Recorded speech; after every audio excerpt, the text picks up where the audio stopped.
biasa dan penuh sukacita tentunya. Dan saya melihat ada beberapa wajah, bukan wajah baru, tapi teman-teman lama yang hadir lagi di Jogja ini. Selamat datang, welcome home. Dan untuk teman-teman yang berlibur di kota Jogja juga welcome home. Selamat mengikuti ibadah pada hari ini. Dan saya juga menyambut untuk teman-teman Bapak Ibu yang mengikuti ibadah ini lewat online. Mari kita beribadah bersama-sama di AFJF Jogja ini. Mari kita buka dengan doa, silakan berdiri Bapak Ibu. Terima kasih Tuhan, kami bersuka cita pada hari ini Tuhan bisa berada di tempat ini. Kami mau mendengarkan firman-Mu, kami siapkan hati kami Tuhan, kami siap untuk memuji Engkau, kami siap untuk menyembah Engkau dan mendengarkan firman-Mu. Berkati kami dan buat apa yang kami dengarkan pada hari ini menjadi satu hal yang baik, tertanam dan bertumbuh di hati kami. Terima kasih Tuhan, dalam nama Tuhan Yesus, haleluya. Amin. Amin. FJF Jogja, are you ready to praise Him today?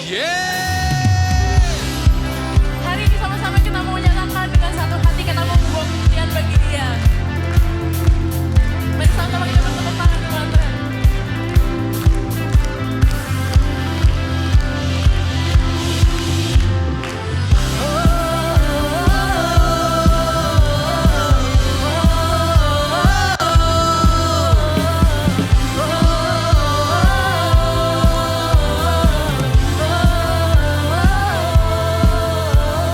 Mari sama-sama kita katakan. Kami datang bawa pujian, bersama memuji-Mu Tuhan. Satukan suara dan nyanyikan sorak kemenangan. Kami datang bawa pujian, kami memuji-Mu ya Tuhan. Bersama memuji-Mu Tuhan. Satukan suara dan nyanyikan sorak kemenangan. Sing Gloria. Gloria.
bisa dan kita fokus mau masuk dalam hadiratnya.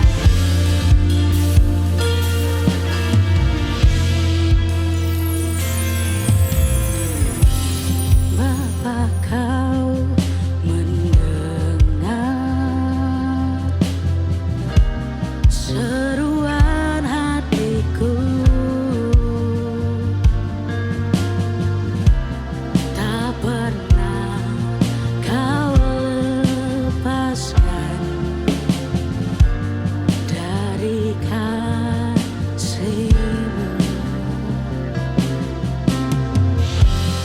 Lewat lembah gelap, kau temani aku.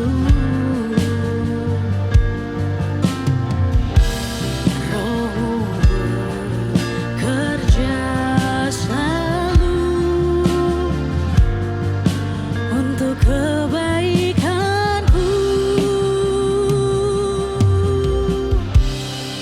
Cuma Tuhan nyatakan mengalir kuasa.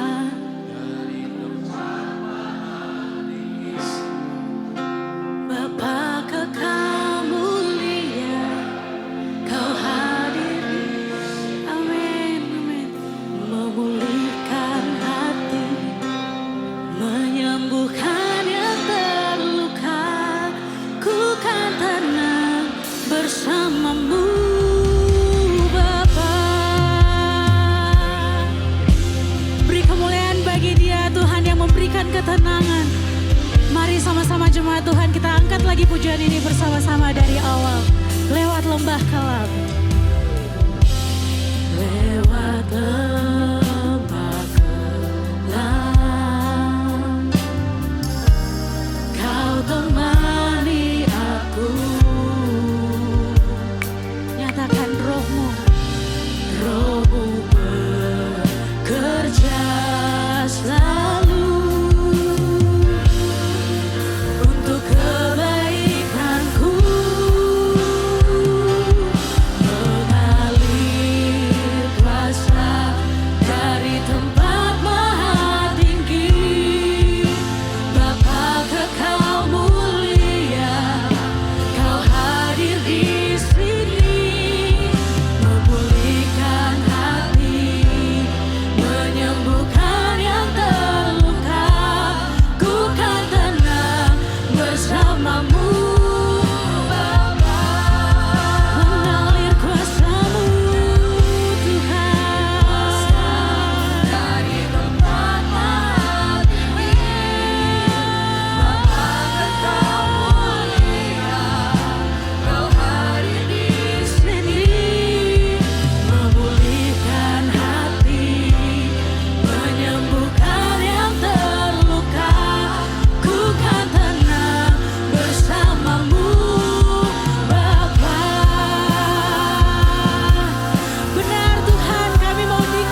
terjadi.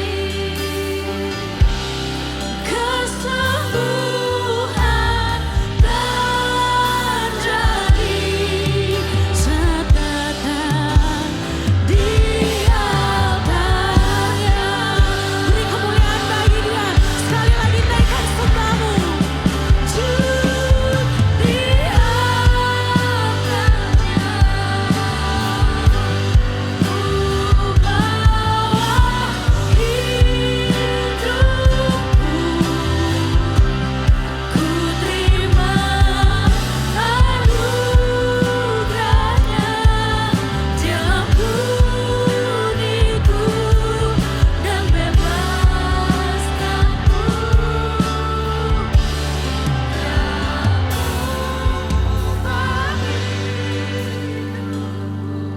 Rasakan kehadiran Tuhan di tempat ini.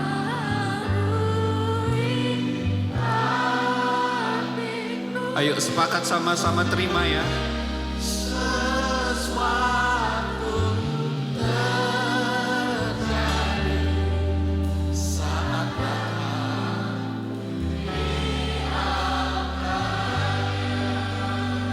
Jemaat saja katakan, Dia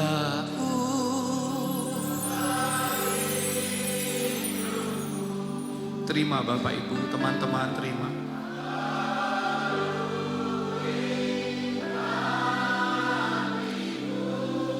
Kami memberi tempat kepadamu Roh Kudus.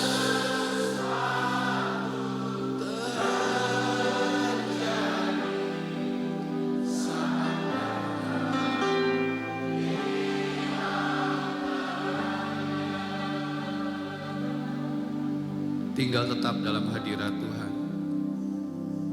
Masing-masing pribadi bersekutu dengan Tuhan. Saya selalu senang untuk mengatakan hal ini. Anggap di ruangan ini tidak ada orang lain. Hanya engkau dan Tuhan. Hurakaya rabah kalarama kata sandi. Sampai sesuatu terjadi di tengah-tengah kita yang dikerjakan oleh hadiratnya.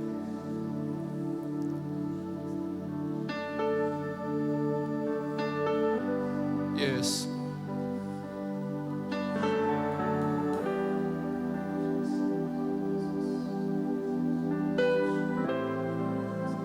Gunakan kesempatan ini teman-teman, Bapak Ibu. Alami Tuhan, alami. Terima kasih Tuhan. Terima kasih Tuhan. Terima kasih Tuhan. Hadirat-Mu, hadirat-Mu, hadirat-Mu. Hadirat-Mu Tuhan.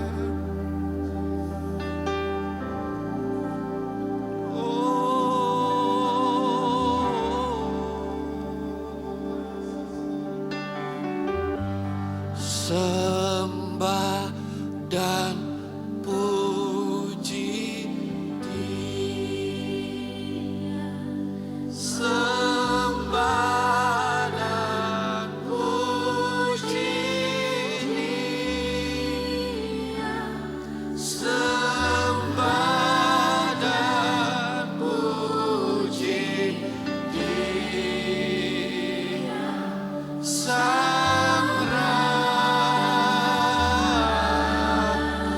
Kepadamu Tuhan kami menyembah.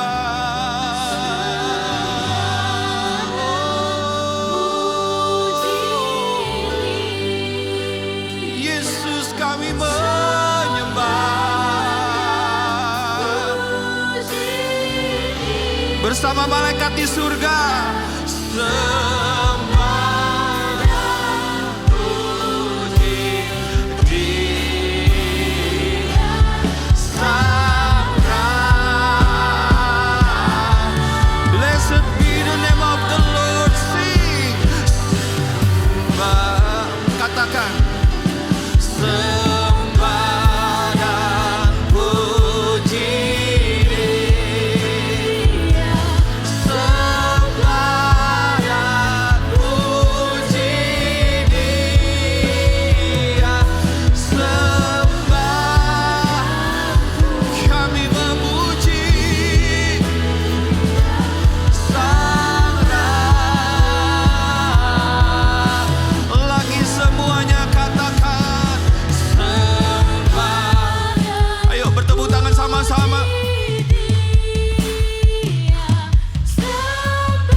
bersama-sama.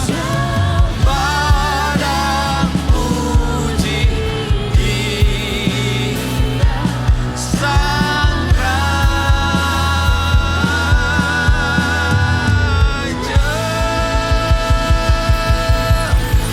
1 menit bersorak-sorai bagi Dia, Raja di atas segala raja. Semua bersorak haleluya. Thank you Lord, thank you Lord, thank you Lord. Yesus bukan raja yang datang membawa kebisingan teman-teman Bapak Ibu. Tetapi Dia raja damai yang menenangkan hati yang lelah, jiwa yang terluka, dan iman yang nyaris padam. Ia tidak datang menuntut kita kuat, Ia datang memberi damai yang menopang. Hari ini sebelum kita mendengarkan firman-Nya, yuk kita meletakkan beban, mengeningkan hati Bapak Ibu teman-teman semua, dan membiarkan damai Kristus memerintah, menyembuhkan, dan memulihkan kita dari dalam hati kita.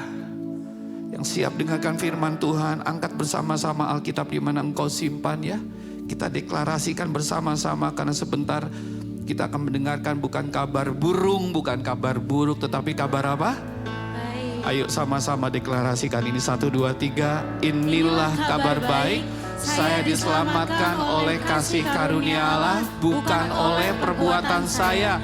Saya dibenarkan, saya diubahkan, dan saya diberkati di dalam Dia. Bilang, sekarang saya tahu segala sesuatu terjadi dalam hidup saya untuk kebaikan. Karena saya dipanggil sesuai bersama kita hidup untuk semuanya. Bilang, people is our mission, connect with God and make disciples. Sebelum Anda duduk, lihat kanan kiri, beri senyum, katakan Merry Christmas. Good to see you, selamat datang semuanya, welcome home buat teman-teman jemaat lama juga dan yang baru. Dan tidak berlama-lama lagi, saya pengen kita juga memberikan semangat, tepuk tangan buat hamba yang satu ini gitu ya. Siapa lagi kalau bukan Ebet Karistian Marsudi. Yuk tepuk tangan yang paling dahsyat bagi Tuhan Allah kita. Haleluya.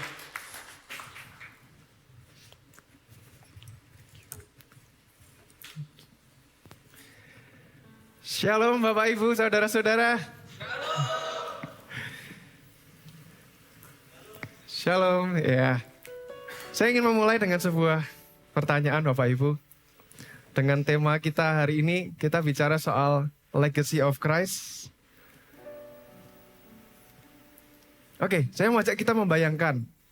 Seandainya kita sedang ada di rumah, dan saat itu ada seseorang yang mengetok pintu rumah kita. Bayangkan orang ini adalah orang yang cukup terpercaya. Mungkin seorang pengacara kita, mungkin orang yang dekat sama kita, dia ketok pintu rumah kita.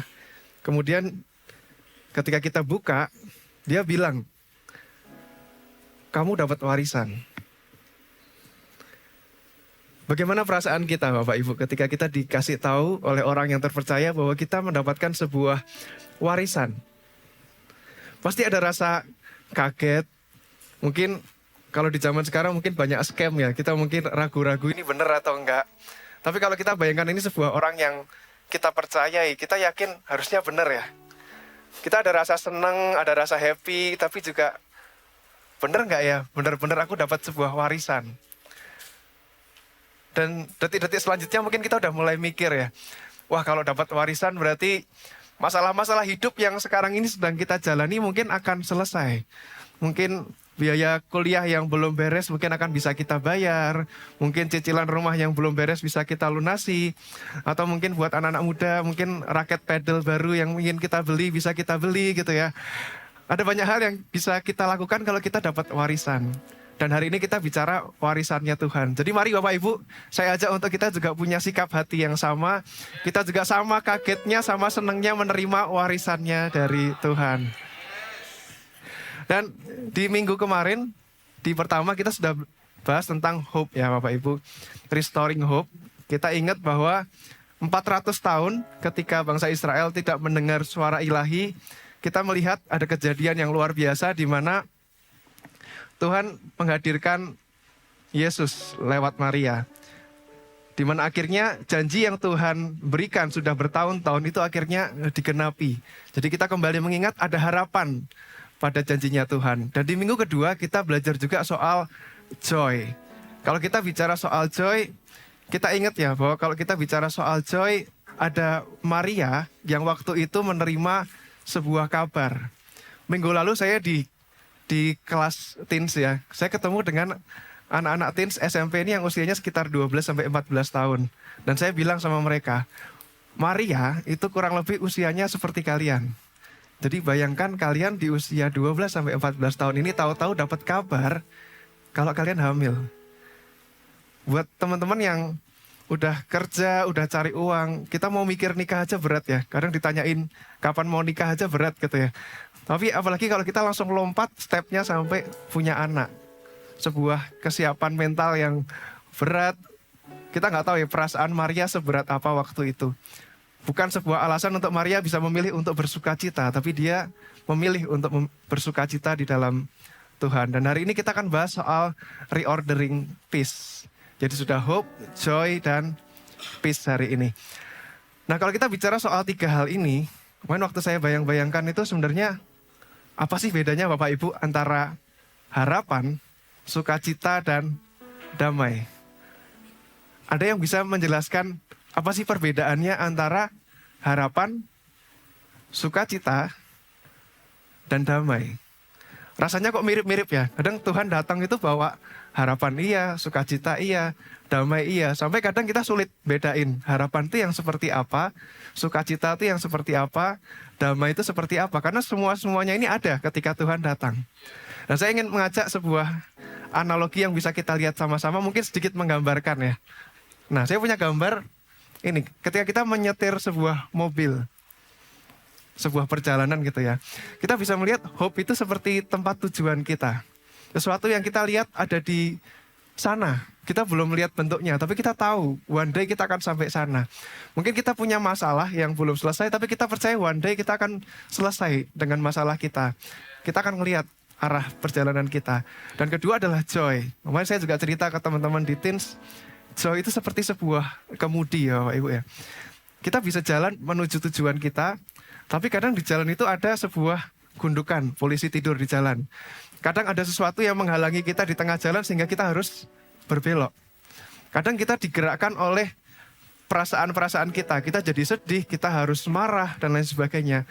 Tapi kalau kita punya joy, kita punya sukacita, artinya kita punya kemudi. Kita punya kendali yang bisa membuat kita nggak terus-menerus ya belok kanan terus ke dalam kemarahan kita, tapi kita bisa belokin balik. Kita mengarah kembali ke tujuan kita, karena kita punya sukacita yang bikin kita pegang kendali.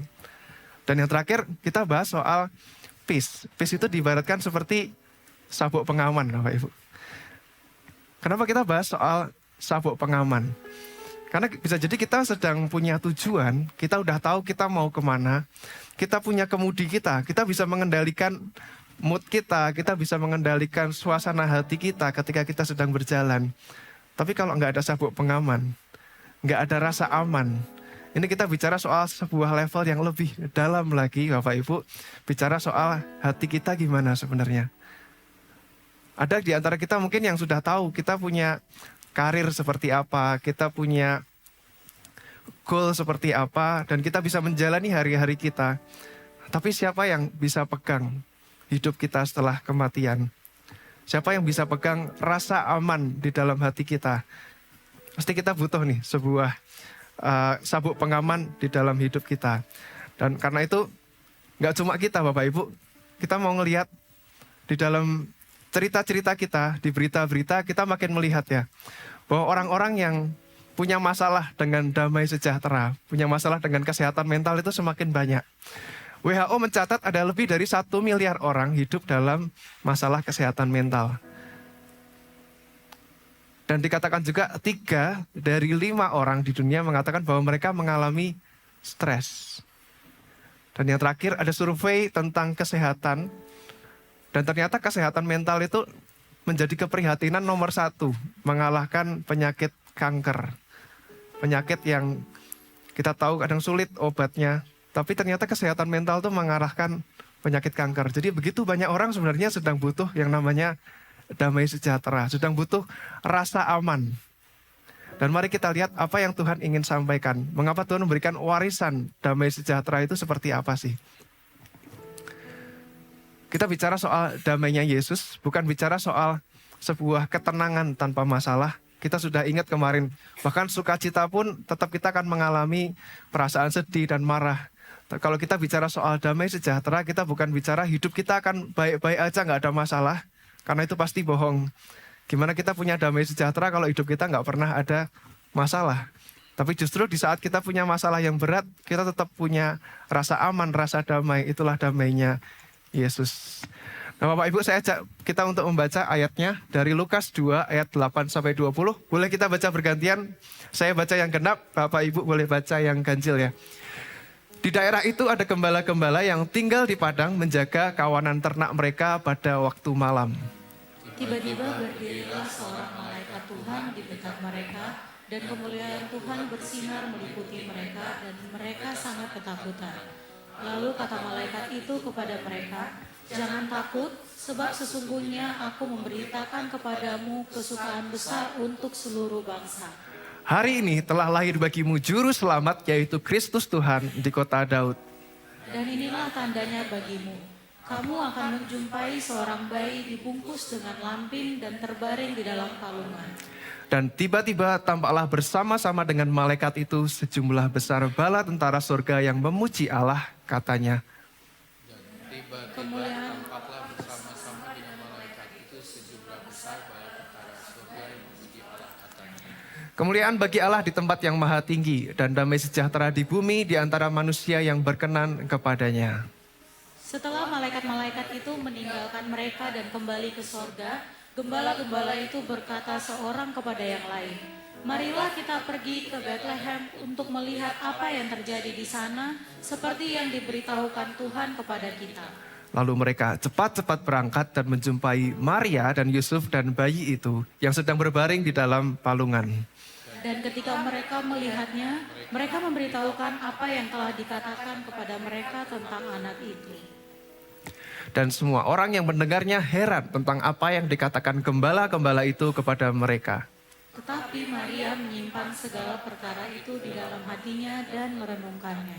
Maka kembalilah gembala-gembala itu sambil memuji dan muliakan Allah karena segala sesuatu yang mereka dengar dan mereka lihat, semuanya sesuai dengan apa yang telah dikatakan kepada mereka.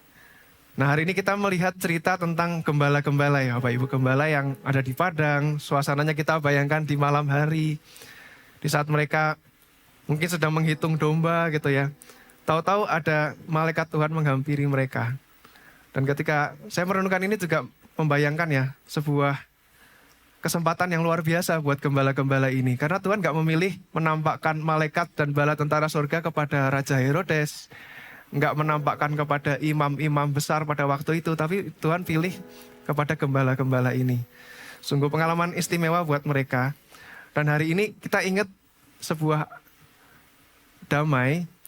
Ketika kita bahas soal damai, kita sedang membahas damainya itu urutannya seperti apa sih Bapak Ibu? Apakah kita sedang membahas damai yang kita harus beres dengan sekitar kita dulu? Kita harus selesai dengan masalah-masalah kita dulu, baru kita berdamai dengan diri kita sendiri, baru kita berdamai dengan Tuhan. Atau kita mau balik urutannya. Kita mau lihat apa yang Alkitab ajarkan kepada kita soal urutan damai. Nah, damai yang pertama Bapak Ibu dimulai dari peace with God. Boleh kita baca bersama-sama? Peace with God. Artinya kita damai dengan Allah. Jadi indah sekali Bapak Ibu ketika dikatakan bahwa hari ini telah lahir bagimu juru selamat. Damai yang dikatakan Tuhan bukan cuma soal perasaan damai, perasaan tenang. Tapi damai yang paling dasar yang Tuhan ngomongin adalah soal damainya kita dengan Allah. Nah Bapak Ibu, kemarin waktu saya sedang mempersiapkan khotbah ini, saya sedang duduk di kursi meja makan gitu ya. Saya sedang menatap ayat-ayat ini dan kemudian saya mendengar suara Bapak Ibu. Ada suara yang semakin lama semakin kenceng. Dan sangat mengganggu. Dan itu bukan suara Tuhan, itu suara anjing saya. Jadi saya duduk di kursi, sebelah saya itu kaca. Pintu kaca, dan sebelah saya itu anjing saya sibuk banget dari tadi. Jadi di sebelah kandangnya dia itu ada mesin cuci. Dan dia sibuk ke sebelah kanan mesin cuci, pindah lagi ke sebelah kiri, bolak-balik. Dan saya bilang sama anjing saya, udah diem lah, aku mau nyiapin khotbah. Gitu. Tapi dia nggak peduli kan, ya, dia sibuk dengan urusannya dia. Saya coba untuk cuekin aja lah. Paling juga nanti berapa lama selesai gitu dengan masalahnya. Setelah ditunggu beberapa lama ternyata nggak selesai. Dia masih gelisah, masih mencari sesuatu yang ada di sekitaran mesin cuci itu. Yang saya nggak tahu apa. Soalnya beberapa waktu lalu pernah ada tikus di situ. Jadi saya nggak tahu sebenarnya ada binatang apa di situ. Jadi akhirnya saya putuskan untuk, ya udah saya buka pintu kacanya. Saya ambil, karena itu udah malam hari, saya ambil HP saya nyalakan flashnya. Saya coba bantu dia. Saya cari, sebenarnya masalahnya itu apa sih? Coba dikasih lampu, kita coba cek di belakang mesin cuci, digeser-geser, coba diangkat-angkat gitu ya. Sampai saya ambil semacam kardus buat disogok-sogok ke bawah, siapa tahu binatangnya akan keluar gitu ya. Sampai akhirnya keluar, ada sebuah binatang gitu. Ternyata sebuah jangkrik tapi ukurannya besar gitu. Dan ternyata memang itu masalah yang dia sedang gelisah. Sampai akhirnya saya ambil baygon, semprot, akhirnya dia bisa keluar dan bisa diselesaikan gitu. Dan ketika saya kembali duduk ke kursi saya melihat anjing saya sudah tenang. Dia sudah bisa duduk tenang gitu ya. Dan Tuhan baru ingetin sesuatu. Tuhan juga bilang bahwa kalau kamu cuma bilang tenang buat anjingmu, dia nggak akan bisa tenang. Sampai kamu punya inisiatif untuk terjun, masuk ke dalam areanya dia, dan menyelesaikan apa yang menjadi permasalahan hidupnya dia. Apa yang menjadi kegelisahannya dia. Dan Tuhan juga nggak bisa Bapak Ibu Tuhan untuk cuma bilang kepada kita manusia, hai manusia, tenanglah. Tuhan nggak bisa untuk menyuruh kita tenang. Karena masalah hidup kita harus diselesaikan. Kita adalah manusia-manusia berdosa yang hubungan kita sama Tuhan itu sudah terpisah. Dan Tuhan nggak bisa cuma dari jauh Tuhan bilang damai. Nggak bisa. Tuhan harus terjun. Tuhan harus masuk ke dalam kehidupan manusia. Dan Tuhan melakukan sebuah rencana yang indah buat kita, yaitu karya keselamatannya. Tuhan menebus kita sehingga kita boleh terbebas dari permasalahan kita. Dan kita mendapatkan damai dengan Allah. Inilah peace with God yang kita ingin lihat bersama-sama Bapak Ibu. Dan ketika Yesus mendamaikan, kita ingat ya bahwa dosa memisahkan kita, seperti dikatakan di Roma 3 ayat 23, karena semua orang telah berbuat dosa dan telah kehilangan kemuliaan Allah. Bapak Ibu semua yang sudah mengikuti kelas KAM, kita kembali mengingat ya, bahwa kita semua telah berdosa, nggak ada manusia yang tidak berdosa. Jadi Tuhan adalah Tuhan yang kasih, tapi Tuhan juga yang adil, hukumnya Dia adil. Oleh karena itu di Kolose 1 ayat 20, dan oleh Dialah yang memperdamaikan segala sesuatu dengan dirinya. Jadi kita melihat betapa Tuhan yang ambil langkah, Tuhan yang inisiatif untuk menyelesaikan permasalahan dengan kita. Jadi kalau kembali kita bicara soal urutan damai, di manakah damai pertama yang kita letakkan? Pastinya itu adalah damai kita dengan Allah, hubungan kita dengan Allah yang dipulihkan. Tanpa damai dengan Allah, konflik dengan diri sendiri dan sesama hanyalah cerminan dari damai yang belum dipulihkan. Jadi kita akan kembali melihat apakah sebenarnya kita sudah mengalami damai dengan Allah. Dan damai dengan Allah bukan bicara soal situasi kita di mana kita bisa damai-damai aja, tapi kita bicara bahwa relasi kita sama Tuhan sudah dipulihkan.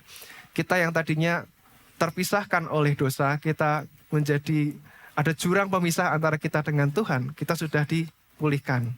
Relasi kita dipulihkan. Dan di Roma 5 ayat 10, sebab jikalau kita ketika masih seteru diperdamaikan dengan Allah oleh kematian anaknya, lebih-lebih kita yang sekarang telah diperdamaikan pasti akan diselamatkan hidupnya. Indah sekali ya Bapak Ibu, karya keselamatan Tuhan buat kita. Pasti nggak ada duanya karyanya Tuhan buat kita. Dan sebelum kita ke poin yang kedua, sebuah pertanyaan buat kita semua Bapak Ibu. Setelah kita digambarkan dengan peace with God, kita ingat bahwa sebuah pertanyaan adalah apakah kita sudah menerima perdamaian yang Tuhan tawarkan? Kalau ada di antara kita yang mungkin baru pertama kali mendengar peace with God, damainya dari Tuhan, mungkin ini waktunya untuk kita menerima damainya dengan Tuhan. Dan juga buat Bapak Ibu yang mendengarkan secara online, kalau ini menjadi kesempatan buat Bapak Ibu mendengar bahwa kita punya kesempatan untuk diperdamaikan dengan Allah. Ini adalah waktunya untuk kita renungkan apakah kita mau menerima damainya dengan Allah. Dan yang kedua kita bicara soal peace of God. Boleh kita ulang sama-sama Bapak Ibu? Peace of God. Kalau tadi adalah damai hubungan kita dengan Allah. Sekarang kita bicara soal damainya Allah yang kita terima di dalam diri kita. Damai sejati dimulai ketika Tuhan berkata bahwa dosamu telah diampuni. Kalau tadi relasi kita dengan Tuhan sudah dipulihkan, kita juga diingatkan bahwa dosa-dosa kita juga telah diampuni. Jadi tidak ada lagi dosa yang berkuasa atas hidup kita, yang mengganggu hidup kita, karena kita sudah diampuni sama Tuhan. Tidak ada lagi tuduhan demi tuduhan yang kita rasakan. Karena kita bisa membayangkan betapa kita sibuk dengan pencapaian-pencapaian kita, tapi one day kita akan meninggalkan kehidupan ini. One day kita akan berurusan dengan hukuman kita. Karena kita sudah diampuni, berarti kita juga sudah dibebaskan. Kita punya damai sejahtera dari pengampunan Tuhan. Dan yang kedua, kita juga melihat di Efesus 2 ayat 14 Bapak Ibu. Karena dialah damai sejahtera kita yang telah mempersatukan kedua pihak dan yang telah memperobohkan tembok pemisah yaitu perseteruan. Yesus adalah damai yang tinggal di dalam diri kita. Jadi setelah kita berdamai dengan Tuhan, kita diampuni, kita ingat bahwa damainya Tuhan itu ada bersama dengan kita. Kita ingat namanya adalah Immanuel, artinya Tuhan yang beserta dengan kita.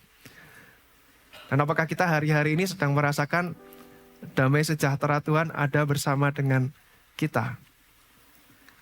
Dan seperti gambaran ini Bapak Ibu, peace isn't the absence of storm, but the presence of Christ within it. Kita ingat bahwa ketika kita ada di sebuah kapal yang penuh dengan badai seperti ini, di dalam kondisi seperti ini pun kita tetap bisa damai bersama dengan Tuhan karena Tuhan ada bersama dengan kita. Saya nggak tahu masalah Bapak Ibu saat ini sedang seperti apa, badainya saudara-saudara sedang seperti apa. Tapi masalahnya adalah damainya dari Tuhan itu bukan bicara soal ketiadaan badai. Tapi even ketika badai itu ada dalam hidup kita, kita tetap punya rasa damai karena Tuhan bersama dengan kita. Dan saya mau mengajak kita melihat ke lebih jauh. Ketika damai Tuhan itu ada bersama dalam diri kita, kita akan bisa melakukan hal selanjutnya, yaitu kita bisa berdamai dengan diri kita. Ada dua buah cerita di sini. Ada seorang ibu yang dia ini perfeksionis. Dan dengan dia seorang perfeksionis, dia sudah mencoba berbagai hal di dalam kehidupannya, tapi dia belum berhasil mencapai beberapa hal yang dia inginkan. Dan ketika dia punya anak, dia pun menjadikan anaknya ini seperti keberhasilannya dia juga. Jadi apapun yang anak ini lakukan harus perfect seperti yang dia mau.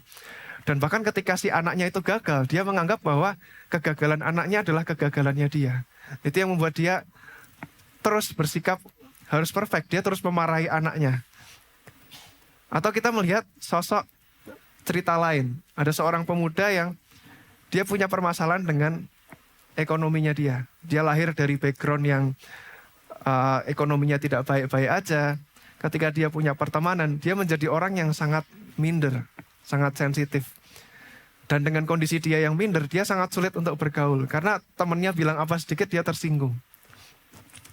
Dan mungkin ada banyak kondisi-kondisi lain yang kita alami, Bapak Ibu. Ketika kita hidup hari-hari ini, mungkin kita nggak sadar bahwa mungkin masing-masing dari kita punya hal-hal yang kita belum berdamai dengan diri kita.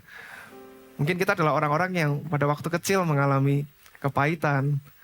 Mungkin kita adalah orang-orang yang takut untuk bersosialisasi. Mungkin kita adalah orang-orang yang takut untuk melakukan sesuatu untuk diri kita sendiri. Karena kita dari kecil mungkin dituntut untuk segala sesuatunya kita harus lakuin buat orang lain. Kita takut untuk, bahkan ada orang-orang yang takut untuk mengapresiasi diri sendiri. Takut untuk beli sesuatu untuk diri sendiri. Ada juga orang-orang yang mungkin banyak Bapak Ibu Saudara punya masalah dengan hidup kita sendiri. Dengan perasaan-perasaan kita yang belum selesai. Nah hari ini pertanyaannya adalah, dalam hal apa kita belum berdamai dengan diri kita sendiri? kita boleh cek kembali Bapak Ibu, di dalam persoalan apa kita belum selesai.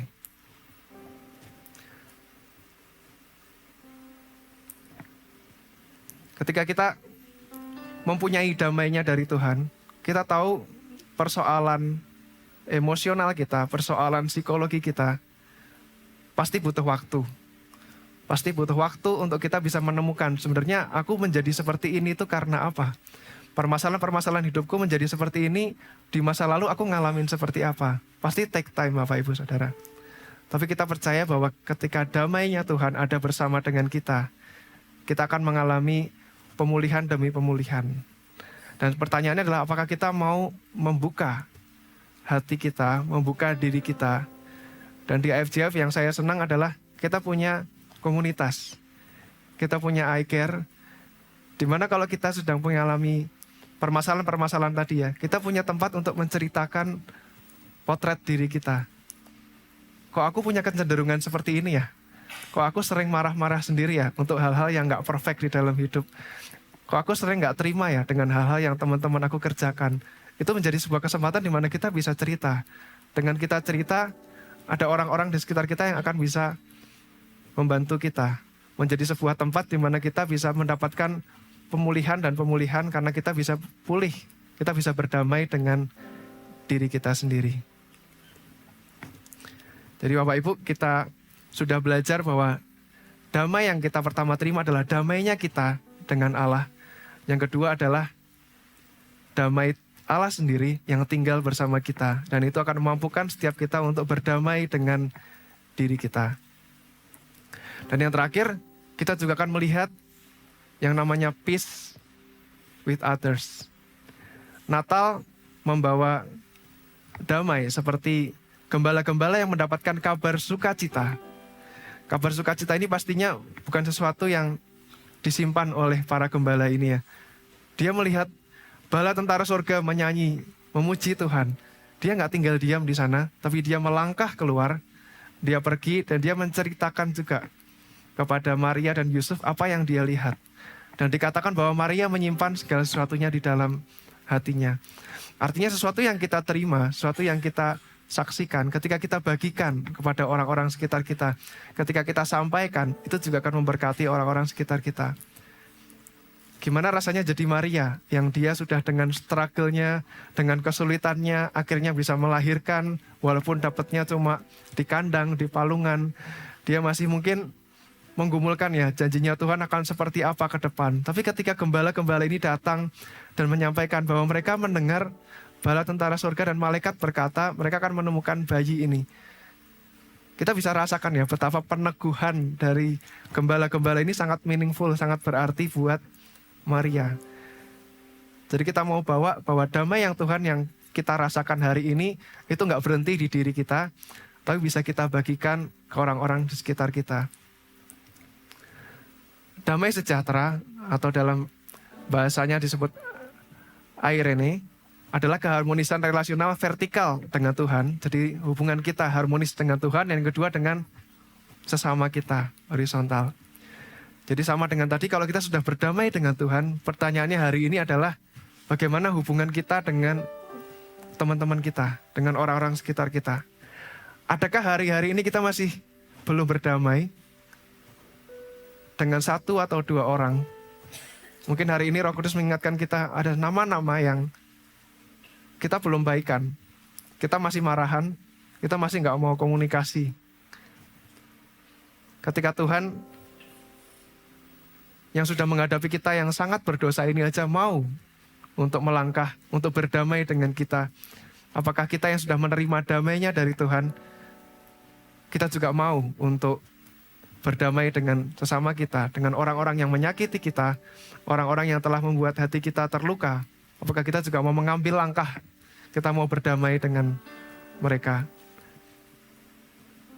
Kalau kita pikir-pikir pastinya nggak mudah Bapak Ibu untuk kita bisa mengambil langkah damai dengan orang-orang yang mungkin kita sangat membenci, mungkin kita sangat sulit, mungkin kita masih marah sampai hari ini dengan perbuatan mereka. Tapi kita bisa bawa pergumulan ini kepada Tuhan. Kita bisa ngomong sama Tuhan, Tuhan mungkin aku belum mampu hari ini, tapi kalau ada damai sejahtera Tuhan di dalam hatiku, Saya percaya Tuhan yang akan memampukan kita. Mungkin nggak dalam hari ini, mungkin nggak dalam minggu ini, tapi one day kita pasti akan bisa membagikan damai itu buat orang-orang yang masih terngiang-ngiang namanya sampai hari ini di dalam kepala kita. Ketika kita menerima kabar damai, mengalaminya secara pribadi, kemudian kita akan bisa membagikan kabar itu. Dan Bapak Ibu, selain kita berdamai dengan sesama kita menyelesaikan permasalahan kita dengan teman-teman kita, dengan orang-orang sekitar kita juga diajak sebenarnya bahwa kita nggak berhenti cuma sampai di sini. Ketika kita menerima kabar bahwa kita diperdamaikan dengan Allah, kita juga bisa membawa kabar damai ini, kabar Natal ini kepada orang-orang yang belum mendengar. Adakah mungkin orang-orang di sekitar kita yang sampai hari ini belum mendengar kabar tentang keselamatan, kabar penebusan Yesus, kabar kelahiran Yesus? Menjadi sebuah ajakan bahwa kita juga bisa membagikan sukacita ini, damai sejahtera Tuhan buat orang-orang yang butuh untuk mendengarnya. Damai sejati tidak pernah menjadi milik pribadi, melainkan selalu menjadi misi. Ini sebuah hal yang perlu kita bawa, yang kita jalani dari hari ke hari ke depan, bahwa damai ini bukan cuma milik kita perlu sampaikan. Mungkin ada nama-nama di sekitar kita, teman kerja kita, mungkin orang-orang yang kita temuin setiap hari di sekitar rumah kita, mungkin orang-orang yang sudah menjadi partner kita. Kalau teman-teman anak muda mungkin teman main game kita, teman kita di Roblox mungkin, teman kita dimanapun kita bermain, teman padel kita. Mungkin ada nama-nama yang Tuhan bisa pakai kita untuk menghadirkan damai itu buat mereka. Dan Bapak Ibu, ketika kita kembali mengingat tema kita hari ini yang berbicara soal reordering peace, kita boleh tata ulang ya Bapak Ibu. Damai yang kita mau miliki itu urutannya seperti apa? Apakah kita mulai dari segala sesuatunya harus baik di dalam hidup kita, kemudian kita baru selesai dengan diri kita, dan baru kalau semuanya beres, kita baru mau mendatangi Tuhan dan kita berurusan dengan yang ilahi, berurusan dengan yang di atas. Atau kita mau balik urutannya, kita mau reorder damainya, yang artinya kita akan bawa ulang damainya dari Tuhan, hubungan kita yang dipulihkan dengan Tuhan, perdamaian kita dengan Tuhan, peace with God ada di dasar damai kita. Dan kemudian dibangun dengan damai Allah yang ada di dalam diri kita. Dan kemudian kita akan membawa damai itu dengan sesama kita. Jadi kalau hari ini kita sedang bergumul dengan perasaan damai, dengan berbagai masalah yang kita rasakan hari-hari ini, coba kita urutkan kembali. Apakah kita sudah menerima damai dengan Allah? Apakah kita sudah pegang damai sejahtera Tuhan di dalam diri kita, sehingga kita bisa berdamai dengan orang-orang di sekitar kita? Dan satu gambaran terakhir Bapak Ibu, ketika kita melihat kondisi Natal pada waktu itu, ini sebuah kondisi yang pastinya bukan sebuah kondisi yang penuh kedamaian. Karena diceritakan Maria dan Yusuf itu, si Marianya sedang hamil tua. Dan dalam kondisi hamil tua, dia harus pergi dari Nazaret ke Bethlehem. Dan pada waktu itu gak ada kereta, gak ada mobil, di mana kita bisa dengan santai pergi dari satu kota ke kota yang lain. Dan perjalanannya dari Nazaret ke Bethlehem itu kurang lebih 4-7 hari. Jadi sebuah perjalanan yang sangat lama untuk dijalani oleh seseorang yang hamil tua. Tidak diceritakan di Alkitab, tapi kalau kita yang sudah menikah, kita pasangan suami istri, pasti kita bisa merasakan ya.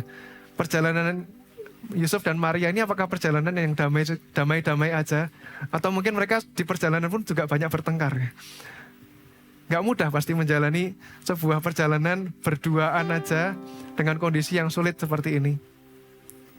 Dan ketika dia sampai ke Bethlehem, mereka berdua gak ada penginapan. Kita sudah sering mendengar ceritanya. Gak ada penginapan, dia harus bersusah payah mencari sebuah ruang. Dan akhirnya apa yang ada diterima aja deh. Punya sebuah kandang, ada palungan, diterima. Jadi kalau pada malam itu di dalam kondisi yang sangat kacau, di dalam kondisi yang sangat tidak teratur, kondisi yang sangat mustahil kita merasakan damai, damai Tuhan tetap hadir buat mereka. Dan saya percaya di dalam kacaunya hidup kita, di dalam kacaunya pergumulan kita, damai sejahtera Tuhan juga akan ada buat Bapak Ibu Saudara. Dan saya undang teman-teman singer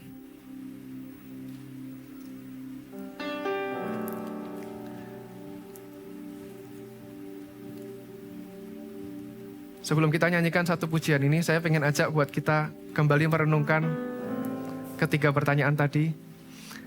Yang pertama, apakah kita sudah berdamai dengan Allah pada hari-hari ini? Buat kita yang masih baru pertama kali mendengar bahwa kita belum berdamai dengan Allah, ini kesempatan buat kita untuk berdamai dengan Allah. Dan kedua, ketika kita masih saat ini merasakan ada hal-hal yang belum selesai dengan diri kita, yang kita belum berdamai dengan diri kita mau cek sama-sama, Tuhan, dalam hal apa aku belum berdamai dengan diriku? Aku belum selesai. Dan yang terakhir, ketika Tuhan tanyakan, adakah nama-nama yang kita belum berdamai hari ini? Mari kita bawa itu menjadi pergumulan kita, perenungan kita di dalam satu pujian hari ini.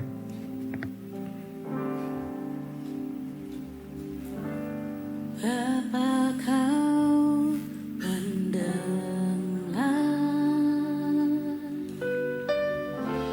seruan hatiku.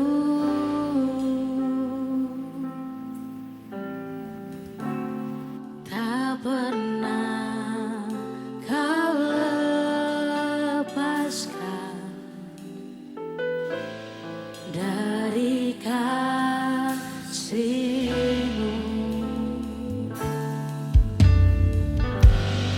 Lewat lembah gelap, Kau temani aku.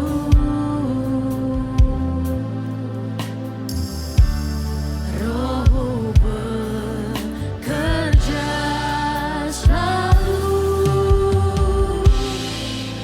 untuk kebaikanku.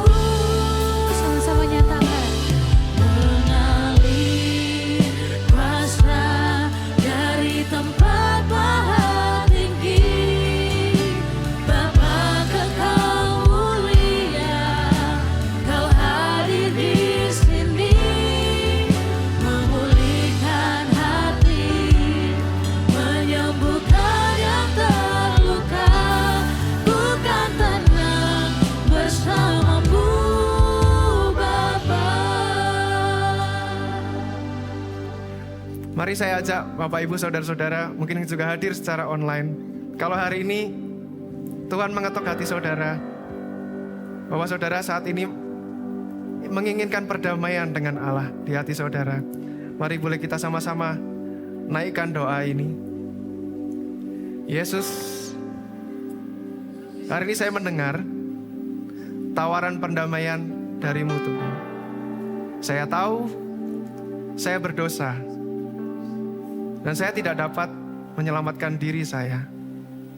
Saya percaya karya keselamatan-Mu yang mampu menyelamatkan kami. Saya percaya damai sejahtera-Mu ada buat saya. Saya terima keselamatan dan damai sejahtera Tuhan di dalam hati. Dan saya mengundang Engkau untuk masuk ke dalam hatiku. Dan dalam nama Yesus, amin. Dan Bapak Ibu Saudara, saya juga mau ajak buat setiap kita yang sedang mengalami pergumulan hari ini di dalam damai dengan diri kita sendiri. Mari kita sama-sama bangkit berdiri, Bapak Ibu Saudara. Kita menerima kekuatan yang daripada Tuhan untuk menjalani hari-hari kita ke depan.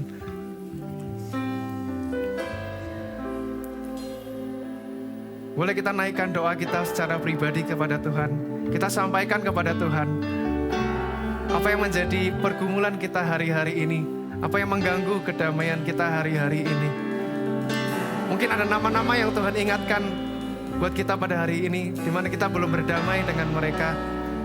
Kita boleh katakan, Tuhan, aku gak mampu, tapi aku mau Tuhan untuk berdamai dengan mereka.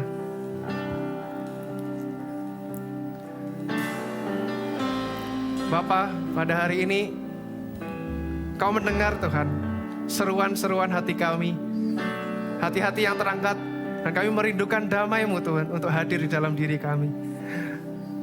Kami tahu Tuhan ada banyak persoalan di dalam diri kami. Banyak persoalan batin kami yang bahkan kami sendiri belum aware Tuhan. Mengapa kami menjadi orang-orang yang seperti ini. Tapi kami percaya Tuhan, damai-Mu akan ada buat kami. Damai-Mu akan memulihkan setiap hati kami. Akan membawa perubahan demi perubahan di dalam hati kami. Sehingga kami menjadi orang-orang yang dipenuhi oleh Tuhan. Kami menjadi orang-orang yang pembawa damai. Dan kami juga bisa Tuhan, Engkau mampukan untuk kami berdamai dengan orang-orang yang hari-hari ini Tuhan, ingatkan namanya kepada setiap kami. Kami minta kekuatan daripada-Mu Tuhan. Roh Kudus bekerja untuk setiap kami, membawa damai sejahtera itu untuk hidup tinggal di dalam hati kami. Dan kami bawa keluar untuk setiap orang yang akan kami jumpai. Di dalam nama Yesus, amin. Boleh kita naikkan ref ini satu kali lagi. Mengalir kuasa dari tempat maha tinggi, Bapa kekal mulia, Kau hadir di sini, memulihkan hati, menyembuhkan yang terluka. Ku kan tenang bersama-Mu, Bapa. Ku kan tenang bersama-Mu, Bapa. Ku kan tenang bersama-Mu,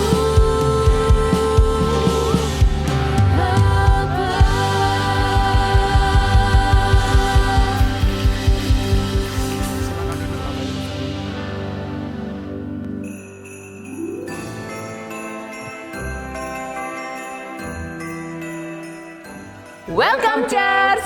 Sebelum kita masuk ke pengumuman, kita mau ingatkan dulu bahwa tema besar di bulan Desember ini adalah Legacy of Christ. Betul, Natal bukan hanya perayaan kelahiran Yesus, tapi perayaan warisan kekal yang Ia bawa. Warisan yang memulihkan, menata ulang, menerangi, bahkan meluris ulang arah hidup manusia. Ia datang bukan hanya sebagai bayi, tetapi sebagai pribadi yang mengintervensi sejarah, mengembalikan harapan yang hilang, memulihkan sukacita yang rusak, dan membawa damai di tengah kekacauan. Dan kita sebagai gereja bukan hanya penerima warisan itu, kita adalah pembawa warisan, pembawa harapan, pembawa sukacita, pembawa damai, dan pembawa terang bagi dunia ini. Kiranya sepanjang bulan ini kita sungguh-sungguh bertanya, warisan apa yang Yesus ingin nyatakan melalui hidupku? Church, kita juga mau ingatkan bahwa IFGF Jogja sekarang punya 3 kali ibadah setiap minggu. Jam 9 dan jam 11 onsite, jam 1 siang online.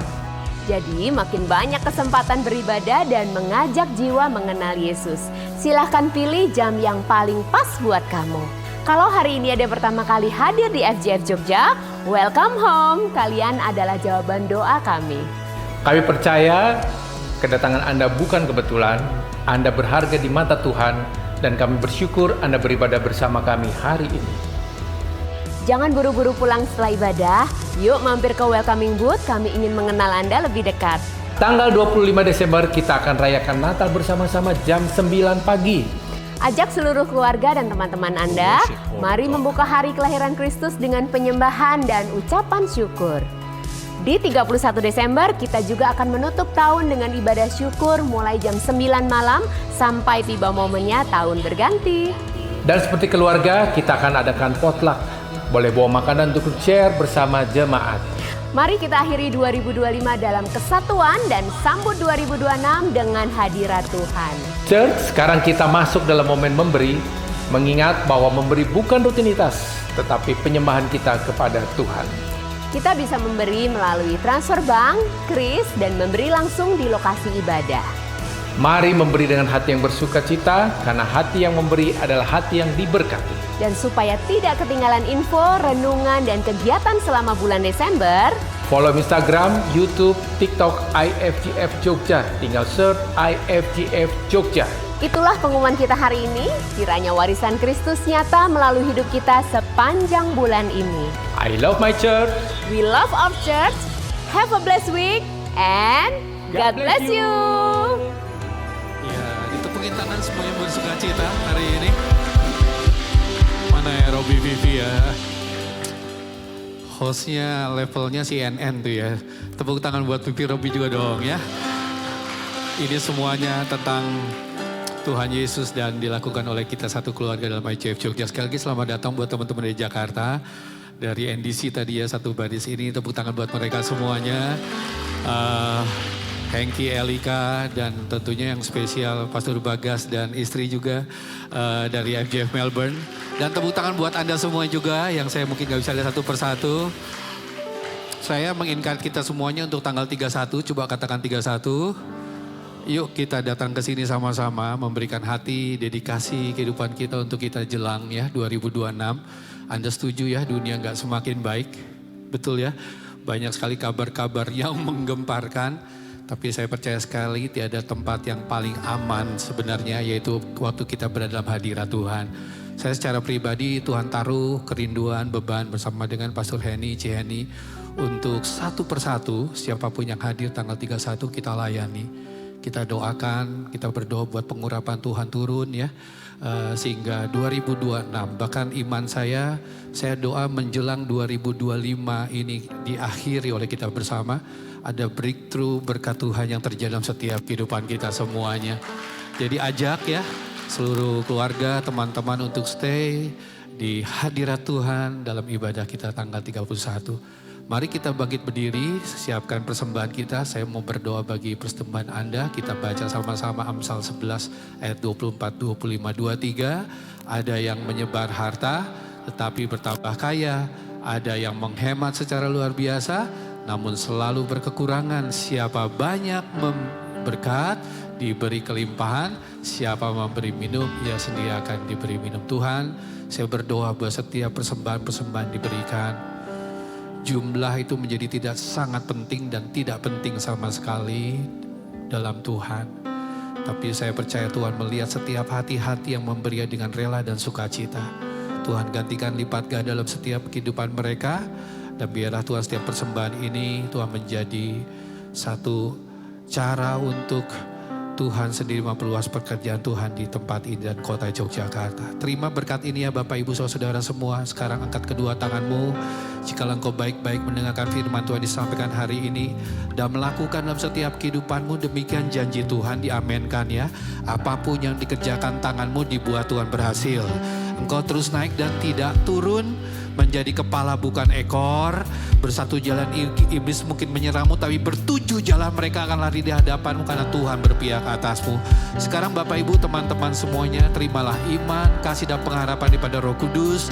Damai sejahtera daripada Tuhan hari ini lagi, bahkan sampai kedatangan Tuhan Yesus yang kedua kali. Setiap kita semua yang menerima berkat Tuhan yang terbaik, bersama-sama kita katakan dengan sukacita, Happy Sunday everybody, God bless you. Merry Christmas.